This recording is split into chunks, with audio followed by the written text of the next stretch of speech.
Good evening. You're watching the main news on HKIBC. I'm Azam Khan. Here is a look at tonight's top stories. The hospital authority apologizes after the godson of late DJ Ray Cordeiro alleges medical negligence. John Lee leads a record number of lawmakers for a visit across the border. And more than 100 students who contracted COVID sit for their university entrance exam in a special center. The hospital authority has apologized for a lack of communication with relatives when treating former RTHK DJ Ray Cordeiro, who died in January. This comes after the godson of the man once described as the world's most durable DJ accused the hospital of medical negligence. Janice Lowe reports. DJ Ray Cordeiro, known to his legions of fans as Uncle Ray, died at the CUHK Medical Center in January at the age of 98. He was a patient in Queen Elizabeth Hospital before he was transferred to the center. His godson, Andy Chow, has accused the hospital of abusing the DJ. He complained in an email earlier that the hospital inserted a catheter, despite Cordeiro's objections and when his hands were tied. Chow asked why the elderly man had to bear the pain when he was able to urinate by himself, adding that Cordeiro's relatives were not informed. At the CUHK Medical Center, the former DJ was found to be suffering from second-degree pressure sores. His family wanted to move him to the center on the second day of his stay in the public hospital, but was asked to defer a transfer so that his pulmonary edema could be treated. Chow wrote that the hospital later said Cordeiro did not have a lot of water in his lungs. But a medical center found 2 liters of water in his lungs, which were almost squashed. The hospital authority has apologized, admitting that there was a lack of communication with the family. It said an immobilizer was placed on the DJ's hands after he tried to remove the oxygen mask and catheter. Sources said Cordeiro was in serious condition when he was admitted to hospital. Janice Lowe, HKIBC. A record number of lawmakers arrived in Shenzhen this evening on the first leg of a fact-finding mission. They are led by Chief Executive John Lee, who said the tour will benefit lawmakers and officials and improve the understanding between them. Macy Mock reports. 政府及立法會大灣區訪問團出發。 Lawmakers and officials applauded as Chief Executive John Lee kicked off their 4-day tour of the Greater Bay Area. Chief Secretary Eric Chan and Legislative Council President Andrew Leung will act as deputy leaders. 83 lawmakers and 4 other ministers joined the trip. They will be split into 2 teams to visit various cities, including Shenzhen, Dongguan, Foshan, and Guangzhou. The Hong Kong delegates will meet local government officials and visit facilities catering to different sectors, including innovation and technology, environmental protection, youth development, as well as culture and sports.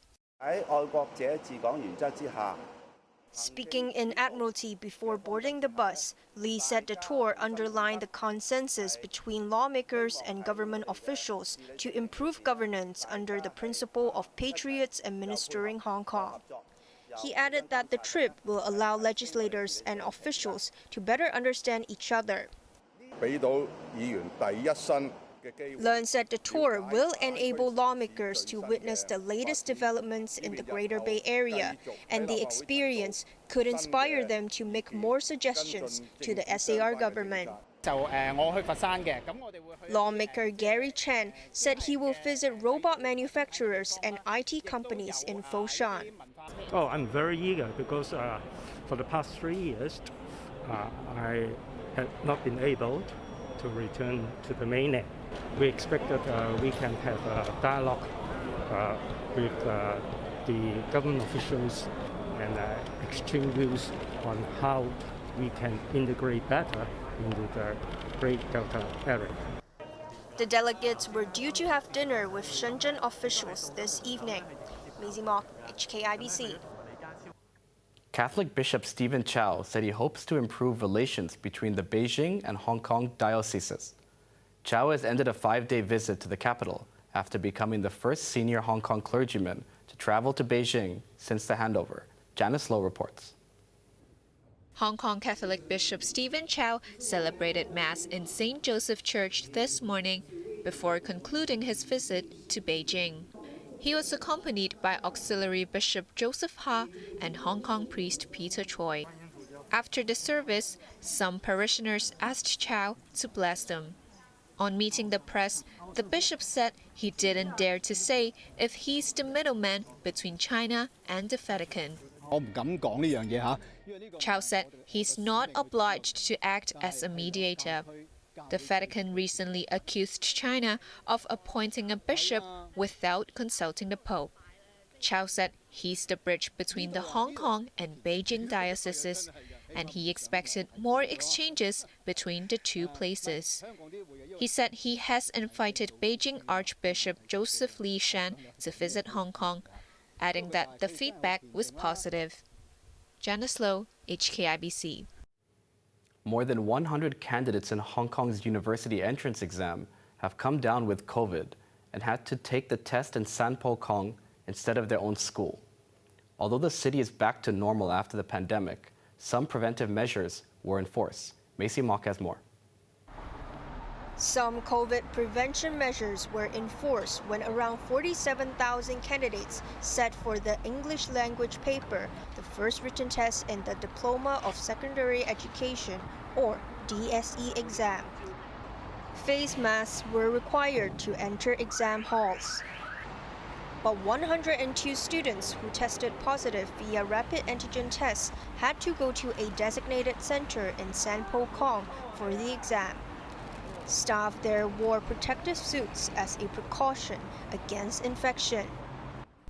Several students who contracted COVID said sitting for the exam in Sanpo Kong instead of their own school did not bother them. I don't want my peers to be infected, said this student. At the other centers, invigilators checked the candidates' identity and health declaration forms. This student was relieved that the exam was taking place after the pandemic, as he could approach his teachers in person for help in revision work.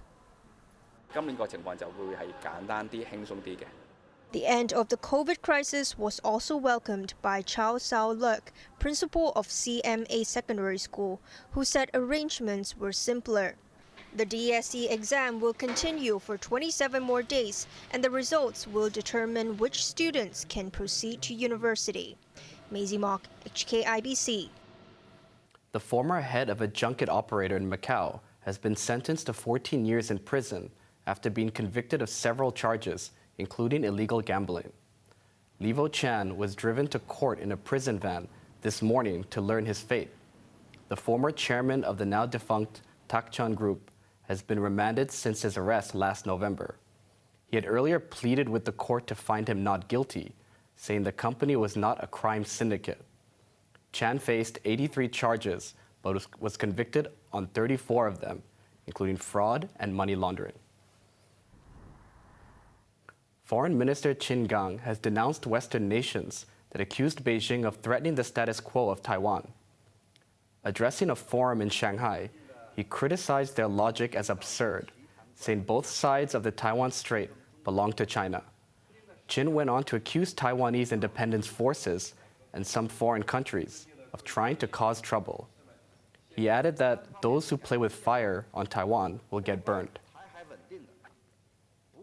In the United States, the family of a man who was shot dead by police who went to the wrong house are demanding justice. Police body cam footage released today showed officers in the New Mexico town of Farmington responding to a call of domestic violence last week. But they turned up at a different address when the occupant, Robert Dodson, opened the door armed with a handgun. He was immediately shot by the officers. Dodson is seen dropping to the ground. His family are demanding murder charges for the officers and the resignation of the police chief. Mr. Dotson was not the subject of the call that our officers were responding to. And this ending is just unbelievably tragic. I'm extremely sorry that we are in this position. There's nothing I can say that will make this better. It's a terrible event. The most powerful rocket ever built has exploded on its maiden flight. The unmanned Starship lifted off successfully from eastern Texas and reached an altitude of 39 kilometers before things started going wrong. It failed to detach from its booster rocket and went into a downward spiral. Roughly 4 minutes after launch, the spacecraft exploded into a huge ball of fire. But the SpaceX team, which built Starship, said clearing the launch pad was a big achievement in itself. SpaceX Chief Executive Elon Musk said a second Starship will be launched in a few months' time. Live view there of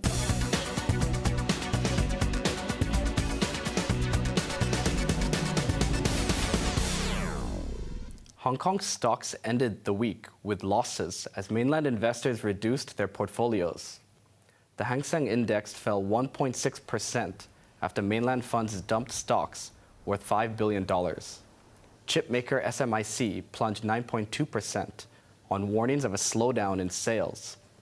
China Hongqiao Group, the world's second largest aluminium producer, dropped almost 5% after its net profit fell 7%. Intensifying competition in the electric vehicle market saw Leap Motor tumble 8%, while NIO lost 4.7%. Now let's take a look at the markets. The Hang Seng Index closed down 321 points. Top 10 active stocks, Tencent closed down $7.80. Alibaba was down $3.80. Ping An down $2. JD.com was down $3.20. Forex trading against the Hong Kong dollar, the euro is at 8.61, Canadian dollar at 5.80. Over to the UK markets, the London FTSE is currently up 14 points. Tycoon Jack Ma, who founded e-commerce giant Alibaba, has returned to academia. He joined Hong Kong University's business school earlier this month as an honorary professor. During his 3-year tenure, the 58-year-old will conduct research in financial, agricultural, and entrepreneurial innovations. Before he started Alibaba, Ma taught English in Hangzhou.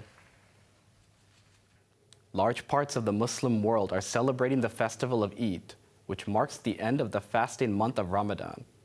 The most celebrated holiday for the world's 1.8 billion Muslims begins with the sighting of the new moon. Muslims in Australia were among the first to mark the end of Ramadan. Thousands in Sydney joined in prayers on the streets outside a mosque to usher in the holiday of Eid AlFitr. During the Ramadan month, Muslims fasted from sunrise to sunset. The Islamic calendar is lunar, and Eid is marked by the sighting of the new moon, which varies in different geographic locations. In the holy Muslim city of Mecca in Saudi Arabia, a sea of people celebrated the holiday.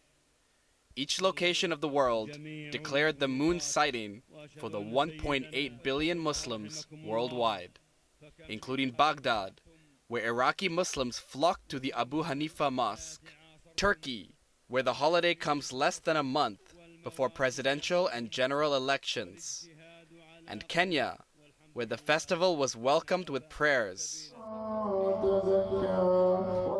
In the Gaza Strip, thousands of Palestinians gathered at dawn. Palestinians were also in force at Jerusalem's Al-Aqsa Mosque, the third holiest place for Muslims. Families gathered to pray,